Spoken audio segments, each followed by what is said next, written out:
आप देख रहे हैं अमेज नाउ। गंगा, यमुना, राप्ती और गोमती के तटवर्ती इलाकों से खबरें आप तक। नमस्कार, सत्य घटना के नए अंक के साथ मैं सुगंधा। शुरुआत करते हैं आज की मुख्य घटनाओं से।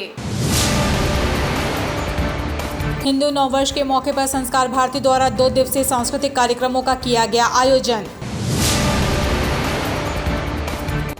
गोरखनाथ मंदिर के मुख्य द्वार पर बढ़ी सुरक्षा व्यवस्था, सघन चेकिंग के बाद अंदर जाने की अनुमति। गोरखनाथ मंदिर में सिरफिरे द्वारा घायल किए गए पीएससी जवानों से मिले एडीजी जोन अखिल कुमार, बंधाया ढांढस। यूपी बोर्ड हाई स्कूल और इंटर की परीक्षाएं फिर से शुरू। और गोरखपुर समेत पूरे प्रदेश में स्कूल चलो अभियान का हुआ आगाज। और अब सत्य घटना विस्तार। हिंदू नववर्ष के मौके पर सांस्कृतिक ललित कलाओं को आगे लाने के लिए गठित संस्कार भारती द्वारा गोरखपुर के आर्यनगर इलाके में स्थित एक स्कूल में 2 दिवसीय सांस्कृतिक कार्यक्रमों का आयोजन किया गया। 2 दिनों तक चलने वाले कार्यक्रम के दौरान अलग अलग विधाओं में माहिर कलाकारों द्वारा अपनी अपनी कला का प्रदर्शन किया गया, जिसमें नृत्य, बांसुरी वादन सहित अन्य कलाएं रहीं।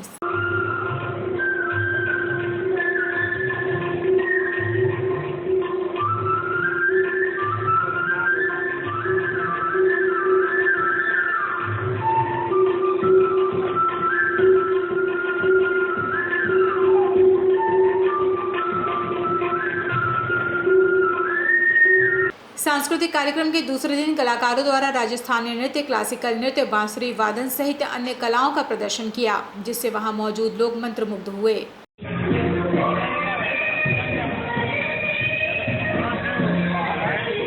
इस मौके पर कलाकारों को पुरस्कृत भी किया गया। इस मौके पर क्लासिकल नृत्य से लोगों की वाहवाही लूटने वाली जानी मानी कलाकार श्रेयांशी से बात की अमेज नाउ संवाददाता पंकज श्रीवास्तव ने। आइए सुनते हैं उन्होंने क्या कहा।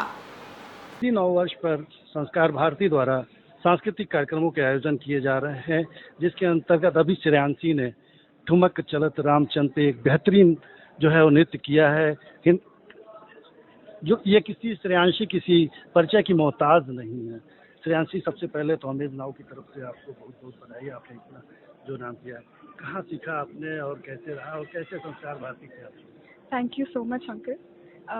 दरअसल मैं जब बहुत छोटी थी तभी से मुझे Ashish uncle, Rita aunty, Mithilesh aunty, Reena aunty, इन्हीं लोगों से मेरा परिचय बढ़ता रहा। उन्होंने मुझे इतना मोटिवेट किया, मुझे इतना ज़्यादा सपोर्ट किया, तब मैं धीरे धीरे संस्था से जुड़ने लगी। उसके बाद फिर मेरे फादर मिस्टर प्रवीण आर्या, वो भी इससे जुड़ने लगे। तो तभी से ही सिलसिला स्टार्ट हुआ और आज मैं कुछ कोशिश कर रही हूँ अपने मुकाम पे जाने की।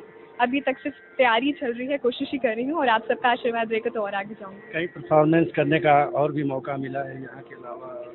क्या क्या उपलब्धियाँ रही हैं? जी, मैं एक तो गोरखपुर महोत्सव में मैं एज अ गेस्ट परफॉर्मर गई थी। एंड जब बनारस वाराणसी जब एज अ कल्चरल सिटी घोषित हुआ था यूनेस्को के साइड से, so I was invited as a special guest for the performance. और सरोज खान जी से मुझे बहुत अच्छी सी प्रेरणा मिली और उन्होंने मुझे बहुत ज़्यादा प्रेज़ किया था मेरे परफॉर्मेंस पे, जब मैंने ITM जीटा पे परफॉर्म किया था। तो यही सारी चीज़ें हैं, यही सारी यादें हैं जो मुझे आगे बढ़ने के लिए प्रोत्साहित करती हैं। आगे क्या लक्ष्य है? आगे तो मुझे इसी फील्ड में जाना है और भगवान का आशीर्वाद रहा तो और भी आगे जाऊँगी। और basically I want to be a choreographer and a performer on classical basis. तो ये थी श्रेयांशी जी का साफ कहना है कि संगीत और कला किसी की मोहताज नहीं होती, बस आदमी जो है उसको मेहनत करनी होती है। मेहनत करके वो आगे बढ़ सकता है और अपने मुकाम तक जा सकता है। कैमरा से संतोष के साथ पंकज श्रीवास्तव, अमेज नाउ, गोरखपुर। गोरखपुर के गोरखनाथ मंदिर के मुख्य द्वार पर तैनात पीएससी के जवानों पर धारदार हथियार से हमले के बाद पुलिस ने गोरखनाथ मंदिर की सुरक्षा बढ़ा दी है। अब मुख्य द्वार पर ही सभी को सघन चेकिंग के बाद अंदर जाने दिया जा रहा है। एसएसपी विपिन टाड़ा ने कहा कि पकड़े गए आरोपी के बारे में जांच की जा रही है। इसके लिए 5 टीमें गठित की गई हैं। वहीं मंदिर में आज की स्थिति का जायजा लिया हमारे संवाददाता पंकज श्रीवास्तव ने।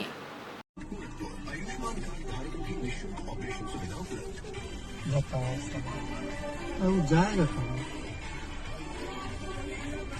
गोरखनाथ में एक व्यक्ति ने कल हमला करने का प्रयास किया, जिसे कि पुलिस कर्मियों ने, वहां पर तैनात पुलिस कर्मियों ने सजगता से उसे निष्क्रिय किया। इसी दौरान जो हमलावर है वो भी घायल हुआ और 2 पुलिसकर्मी भी घायल हुए हैं। तीनों का इलाज अस्पताल में चल रहा है। इसमें गंभीर धाराओं में मुकदमा दर्ज किया गया है, जिसमें कि 307 और 7 CLA एक्ट भी लगाए गए हैं और इसका रिमांड लिया जाएगा। इससे जो पूछताछ में अभी तक तथ्य सामने आए हैं उसकी पुष्टि के लिए अलग अलग पुलिस टीमें लगाई गई हैं। कुल 5 पुलिस टीमें इसमें अभी लगी हैं और गैर जनपद जो है वहाँ पर भी पुलिस टीमें भेजी जा रही हैं, ताकि इसने जो तथ्य बताए हैं उनको हम पुष्टि कर सकें। गोरखपुर के गोरखनाथ मंदिर के मुख्य द्वार पर कल देर शाम हुई घटना के बाद आप देख सकते हैं चौकसी बढ़ा दी गई है। अब मुख्य द्वार पर ही सबकी चेकिंग की जा रही है। आप देख सकते हैं कोई भी हो, चाहे वो पैदल से आ रहा हो, चाहे वो वाहन से आ रहा हो, सबको रोक के जो है चेकिंग की जा रही है। किसी को बिना चेकिंग जो है वो अंदर नहीं जाने दिया जाता है। पुलिस के जवान तैनात है, PSC के जवान तैनात है, LIU तैनात है और देख सकते हैं किस तरह जो है मंदिर की सुरक्षा व्यवस्था जो है वो चाक चौबंद कर दी गई है और पहले से भी अधिक जो है वो यहाँ की सुरक्षा व्यवस्था बढ़ा दी गई है। आप देख सकते हैं किस तरह से मंदिर प्रशासन के लोग भी यहाँ पे लगे हुए हैं, PSC के जवान है। चूंकि बता दें कि कल किसी सिरफिरे ने जो है वो PSC के जवान जो यहाँ पर तैनात थे उनके ऊपर धारदार हथियार से जो है वो हमला बोल दिया था। 2 लोग उसमें घायल थे। आप देख सकते हैं किस तरह से बारीकी से एक एक बैग की चेकिंग की जा रही है। कोई भी, चूंकि जो हमलावर था उसके पास भी बैग पाया गया था, उसके पास लैपटॉप पाया गया था या टिकट पाया गया था। तो कुल मिला के ये कहा जा सकता है कि गोरखपुर का जिला प्रशासन, पुलिस प्रशासन, मंदिर प्रशासन के साथ ही पुलिस प्रशासन जो भी है, सारे लोग पूरी तरह से तैयार हैं और कहा जा सकता है कि मंदिर में की सुरक्षा भी कोई चूक नहीं होने देना चाहते। कैमरा सहयोगी संतोष के साथ पंकज श्रीवास्तव, अमेज नाउ, गोरखपुर। गोरखपुर के गोरखनाथ मंदिर में सिरफिरे द्वारा घायल किए गए PSC के जवानों से मिलने ADG Akhil Kumar medical college पहुंचे। बता दें कि घायल जवानों को रविवार को मेडिकल कॉलेज में इलाज के लिए भर्ती कराया गया है। ADG ने जवानों को प्रोत्साहित करते हुए उनकी हर संभव मदद का भरोसा दिलाया।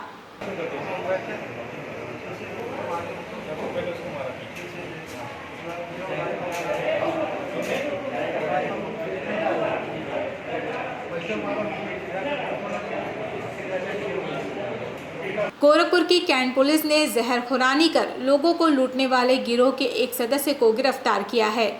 पकड़े गए जहरखुरान का नाम है इमरान और वो राजघाट थाना क्षेत्र का रहने वाला है। पुलिस ने उसके पास से नशीली गोलियों के साथ ही बाइक भी बरामद की है।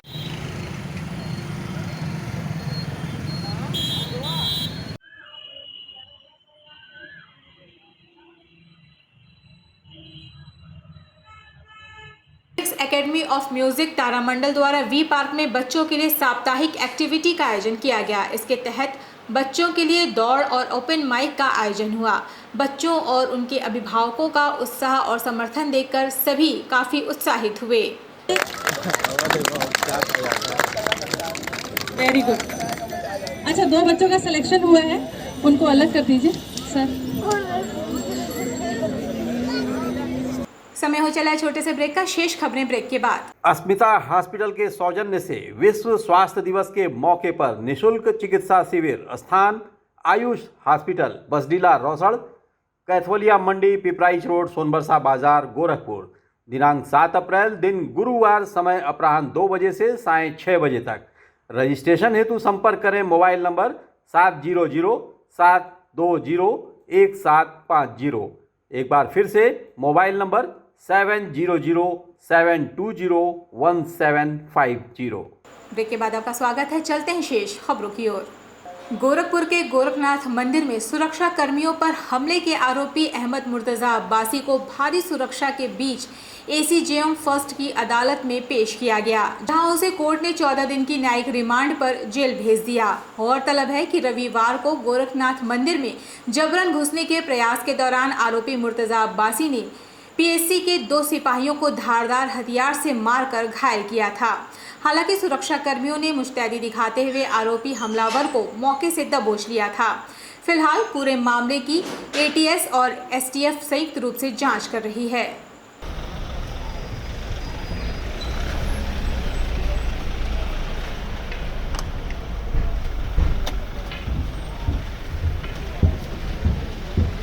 सोमवार को हाई स्कूल और इंटरमीडिएट यूपी बोर्ड की परीक्षाएं नकल विहीन व सुचितापूर्ण माहौल में संपादित हुईं। इस दौरान कड़ी सुरक्षा व्यवस्था देखी गई। आपको बता दें कि यूपी बोर्ड इंटरमीडिएट अंग्रेजी परीक्षा पिछले सप्ताह बुधवार को दोपहर 2 बजे से होनी थी, लेकिन परीक्षा से पहले ही पेपर लीक होने के कारण गोरखपुर समेत प्रदेश के 24 जिलों में परीक्षा रद्द कर दी गई थी। जिलाधिकारी विजय किरण आनंद ने बताया कि सभी सेक्टर मजिस्ट्रेट, एसडीएम और मजिस्ट्रेट लगातार बोर्ड परीक्षा केंद्रों का अवलोकन सत्यापन कर रहे हैं। कंट्रोल रूम द्वारा सभी सीसीटीवी कैमरे के माध्यम से निगरानी की जा रही है।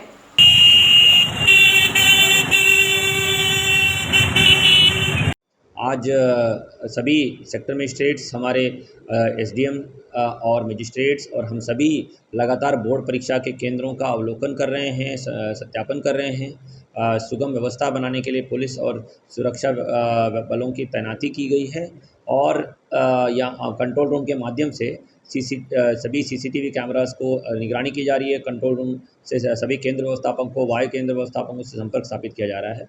शांति से हमारी बोर्ड परीक्षा संपन्न की जा रही है। गोरखपुर जनपद सहित पूरे प्रदेश में सोमवार से स्कूल चलो अभियान का आगाज हो गया।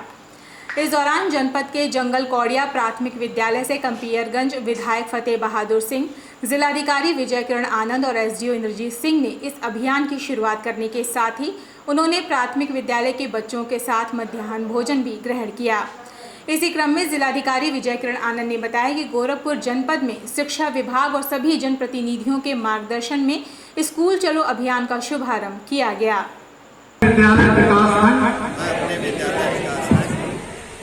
एवं प्रदेश जनपद गोरखपुर के प्रदेश के रूप में विकसित करने के लिए उत्तर प्रदेश को प्रेरक प्रदेश के रूप में विकसित करने के लिए अपना बहुमूल्य योगदान दूंगा। प्रदान करूंगी। माननीय मुख्यमंत्री जी द्वारा श्रावस्ती जनपद में स्कूल चलो अभियान कार्यक्रम का शुभारंभ किया जा रहा है और यहाँ पे भी हम शिक्षा विभाग के सभी अधिकारी और माननीय जनप्रतिनिधियों के मार्गदर्शन में उपस्थिति में ये अभियान यहाँ प्रारंभ किया जा रहा है, जहाँ गांव-गांव में गृह भ्रमण किया जाएगा प्रधानाध्यापक और शिक्षकों द्वारा। जो भी बच्चे स्कूल से छूट गए हैं, विशेषकर जो बच्चियाँ जो ड्रॉप आउट होने की संभावना है 2 साल के पैंडेमिक के बाद संभावना ज़्यादा रहती है, तो उसके लिए चिन्हित किया जाएगा, उनका नामांकन सुनिश्चित किया जाएगा और अभिभावकों से संपर्क स्थापित किया जाएगा। स्कूल मैनेजमेंट कमिटीज़ जो हमारी हैं उनके सभी सदस्यों को सक्रिय बनाया जाएगा। पेरेंट टीचर मीटिंग नियमित रूप से आयोजन होंगे और शैक्षिक गुणवत्ता पे विशेष रूप से बल देते हुए काम किया जाएगा। हाँ, यूरोपीय देशों खासकर जर्मनी में अपने वैज्ञानिक शोध का झंडा गाड़ने वाले गोरखपुर जनपद के डॉक्टर बद्रीनाथ दुबे के व्याख्यान माला का दीनदयाल उपाध्याय गोरखपुर विश्वविद्यालय के बायोटेक्नोलॉजी विभाग में आयोजन किया गया। आपको बता दें कि डॉक्टर दुबे जर्मनी के अत्यंत प्रतिष्ठित संस्थान centre for structural system biology Hamburg में वरिष्ठ वैज्ञानिक के पद पर कार्यरत हैं। व्याख्यान के प्रारंभ में विभागाध्यक्ष प्रोफेसर शरद कुमार मिश्र ने डॉक्टर दुबे का स्वागत किया। व्याख्यान माला के प्रथम सत्र में उन्होंने छात्रों को जर्मनी में हो रहे अत्याधुनिक शोध के बारे में अवगत कराया।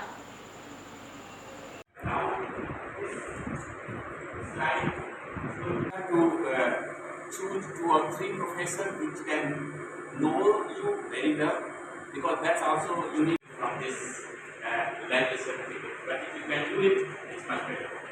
गोष्ठी का मेन जो पर्पज ये है कि मेरा जो टॉक है वो 2 पार्ट में है। पहले टॉक में मैं बच्चों को ये बता रहा हूँ कि वो कैसे जर्मनी में अपना स्टडी के लिए कैसे प्रयास कर सकते हैं, क्या क्या चीज़ों की आवश्यकताएं होती हैं अगर आप बाहर से पीएचडी करना चाहते हैं या मास्टर करना चाहते हैं या इवन बैचलर करना चाहते हैं। सेकंड मैं अपने रिसर्च के बारे में बताना चाह रहा हूं कि मैं वहां पर क्या रिसर्च कर रहा हूं, किस टॉपिक पे मेरा रिसर्च है। ख़ास करके जो अभी एक तरह से एंटीबायोटिक रेजिस्टेंस की जो सुनामी आई है कोरोना होने के बाद, मेरा रिसर्च का फोकस उस डायरेक्शन में अभी जा रहा है कि कैसे हम एंटीबायोटिक रेजिस्टेंस को टैकल कर सकते हैं इन आज बायोटेक्नोलॉजी विभाग दीनदयाल उपाध्याय गोरखपुर विश्वविद्यालय में हैम्बर्ग जर्मनी से आए हुए जो वहाँ पर साइंटिस्ट हैं सेंटर फॉर सिस्टम बायोलॉजी में, डॉक्टर बद्रीनाथ दुबे, उनका व्याख्यान है और डॉक्टर बद्रीनाथ दुबे 2 व्याख्यान दे रहे हैं। पहला व्याख्यान है जो यहाँ के जो हमारे छात्र हैं उनको किस तरह से मोटिवेट किया जाए, उनको किस तरह से इंस्पायर किया जाए कि वो अपनी उच्च शिक्षा और उच्च शोध के लिए विदेशों में जाएं, विकसित देशों में जाएं, वहाँ की तकनीकियों को सीखें, वहाँ से एक्सपोजर लें और फिर भारत आकर के भारत देश की सेवा करें। नाजिर की मौत के मामले में उत्तर प्रदेश मिनिस्ट्रियल कलेक्ट्रेट कर्मचारी संघ ने धरना दिया। संत कबीरनगर जनपद के शहर कोतवाली क्षेत्र के कलेक्ट्रेट कार्यालय परिसर में उत्तर प्रदेश मिनिस्ट्रियल कलेक्ट्रेट कर्मचारी संघ का 1 दिवसीय धरना संपन्न हुआ। 1 दिवसीय धरने का नेतृत्व जिला अध्यक्ष अभय प्रताप चौधरी ने किया। आपको बता दें कि प्रतापगढ़ जिले के लालगंज तहसील के नायब नाजिर सुनील वर्मा की उनके घर पर जाकर एसडीएम द्वारा पिटाई की गई थी, जिनका इलाज के दौरान मौत हो गया। एसडीएम की गिरफ्तारी और मृतक के परिजनों को 1 करोड़ की आर्थिक सहायता की मांग को लेकर धरना दिया गया।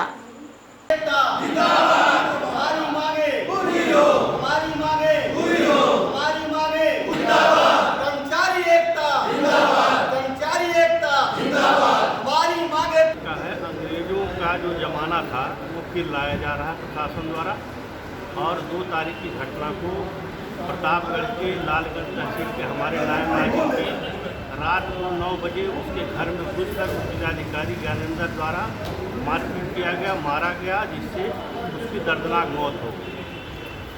उसी घटना के क्रम में हमारे प्रांतीय अध्यक्ष तुरंत व्हाट्सएप पे सूचना प्राप्त करके प्रतापगढ़ पहुँचे।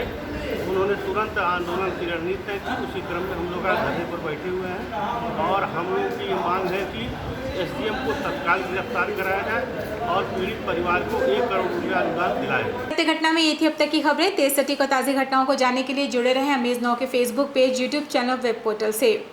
अमेज नाउ को 24 घंटे आप देख सकते हैं डेन नेटवर्क के 154 नंबर पर और साथ ही साथ नेट विजन के 228 नंबर पर।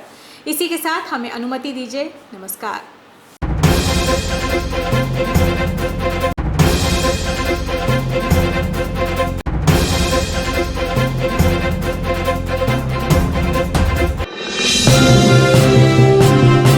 आप देख रहे हैं अमेज नाउ।